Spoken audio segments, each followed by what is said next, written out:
Bueno, muy bien.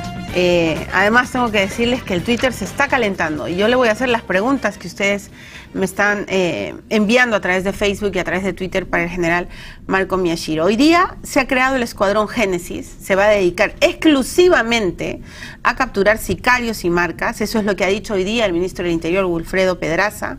Se ha dispuesto la creación de este grupo especial de inteligencia operativa dentro de la Dirección de Investigación Criminal de la DIRINCRI.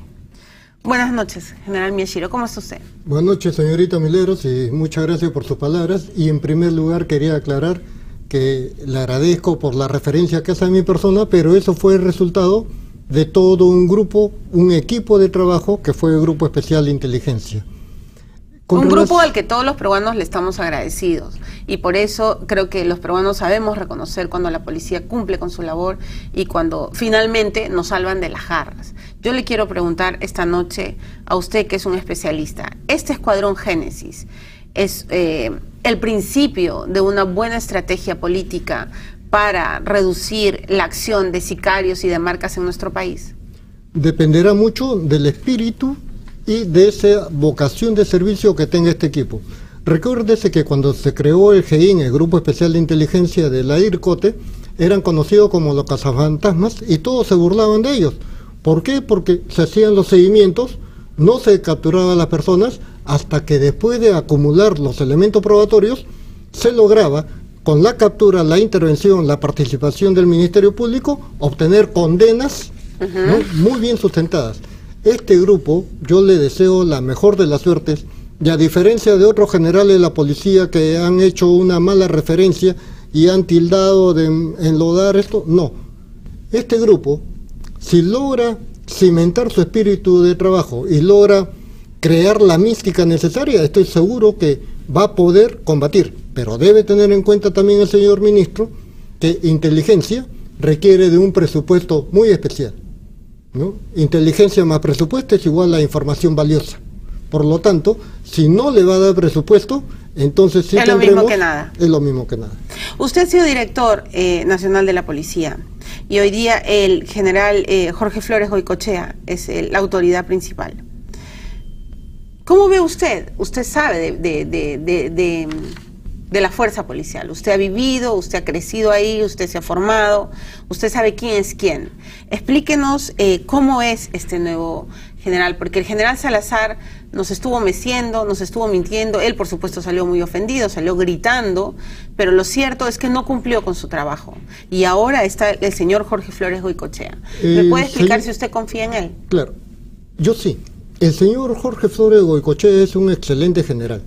Y en principio yo no critico por su nombre a las personas que ocupan ese cargo. El problema de un director general es la injerencia política, ¿no? Recuérdese algunos hechos en donde el político quiere que se presenten las noticias en una determinada forma.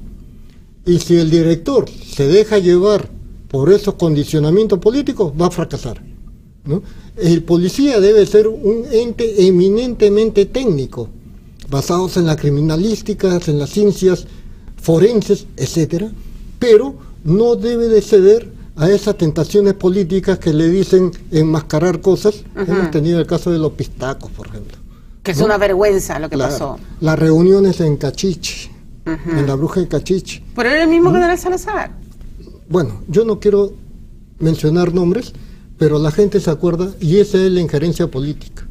¿No? Que perjudica a una institución que es eminentemente técnica. Entonces, en este punto, usted le da el beneficio de la duda al nuevo director, al general Flores. Por supuesto, y no solamente la duda, sino todo mi respaldo. He conversado muchas veces con él cuando hemos estado en la actividad y en otro tipo de funciones, y es un excelente oficial, un excelente policía. General Miyashiro, si eso lo aplica a la función policial, omitiendo la injerencia política, más que política, politiquera, entonces va a tener éxito. General Miyashiro, ¿usted cree que este problema de la seguridad es un tema de percepción o cree que realmente los peruanos tenemos derecho a estar preocupados? Las encuestas hablan de que la percepción es mucho mayor, pero es una realidad y no una percepción el incremento que ha habido en estos últimos meses, ¿no? Y este incremento se debe también a que la policía ha sido sumamente golpeada.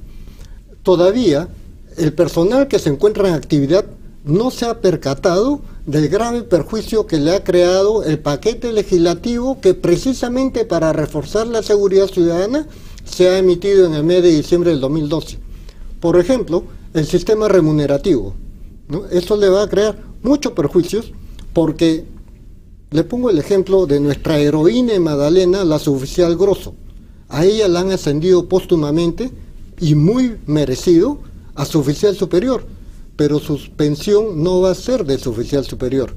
Si ella estuviera viva, recibiría el 75% de promedio de sueldo de los últimos 5 años. 75%. ¿Cuánto recibía de sueldo la suboficial? No, ya se le quitó el 25%. Y los deudos van a recibir el 50% de ese 75%, a diferencia de los antiguos, que los deudos recibían el 100% de la pensión del fallecido. ¿Pero cuánto recibía? Debe ser un promedio de 3.000, 3.200 soles. 3.200 soles. A eso hay que ponerle 75% y al 75% hay que quitarle la mitad porque es lo que van a recibir los hijos por la que ella se sacrificaba. Ok, pero usted combatió, y luego vamos a hablar, porque es un tema muy importante, el tema de los sueldos de los policías. Usted combatió un gran problema que fue el terrorismo. Yo pertenezco a la generación que creció con Sendero. Mi adolescencia y mi juventud fue sepultada por el terror. No podía ir al cine, no podía moverme, tuve que estudiar con velas. Usted es un poco mayor que yo y usted se encargó de protegerme a mí y a millones de peruanos. Y nos salvaron de estas garras, atraparon a Abimael Guzmán. Hay quienes dicen que estamos viviendo una segunda ola de violencia con el sicariato y que no tenemos que permitir que esto siga avanzando. ¿Cuál es la diferencia, general Miyashiro, entre enfrentar a un terrorista y enfrentar a un delincuente que por un puñado de soles y sin ideología igual te va a asesinar? Ahí hay que encontrar una gran diferencia en la forma como el terrorismo avanzó desde sus inicios en 1980 a 1990. En 1990, y todos lo quieren negar, pero se debe reconocer, cambiaron la legislación, cambiaron las leyes, cambiaron los procedimientos y hubo una mayor importancia a las actividades de inteligencia. En el cambio de leyes, por ejemplo, ocurría que el terrorista amenazaba a los jueces y era puesto en libertad por falta de pruebas, decían, ¿no? Cuando se cambian las leyes y se ponen los jueces sin rostro, se ponen los jueces militares, todos eran sentenciados. Eso fue disminuyendo. Un cambio en la legislación. Los menores de 14 años que eran captados por adultos terroristas eran considerados delincuentes.